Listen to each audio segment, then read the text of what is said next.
এটা অন্যায়, এটা জনগণের সঙ্গে এটা একটা নিঃসন্দেহে প্রতারণামূলক কাজ। আর বিএনপিতে নির্বাচনমুখী দল, কোথাও থেকে আমরা নির্বাচনের কথা বলছি। এই গত ছাত্র গণঅভ্যুত্থানের পরে আমরা সভা করে 4-5 দিনের মধ্যে সরকাররা বলেছিলাম 3 মাসের মধ্যে আমরা নির্বাচন চাই। কেন বলেছিলাম? যে নির্বাচন হলে একটা ভালো উপনীত হলে আজকে যে অপশক্তিগুলো মাথা তুলে দাঁড়াচ্ছে সেই অপশক্তিগুলো দাঁড়ানোর কোন সুযোগ পেত না। তারা সংস্কার করতে চেয়েছে, ভালো কথা। আমরা সংস্কার আমাদের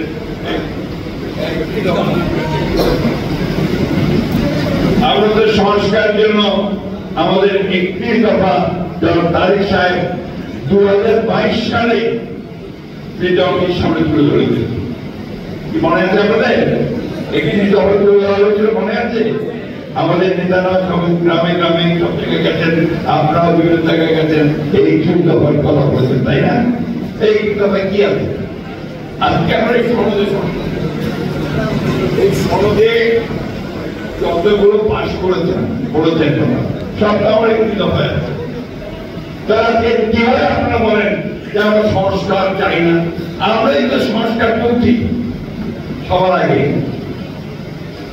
সেই সংস্কার আমরা করতে চাই। কিন্তু আপনারা যেভাবে জনগণকে বিভ্রান্ত করে, জনগণকে বোকা বানিয়ে এই সংস্কার করতে চান, সেটা অবশ্যই আমাদেরকে জনগণের সামনে তুলে ধরতে হবে।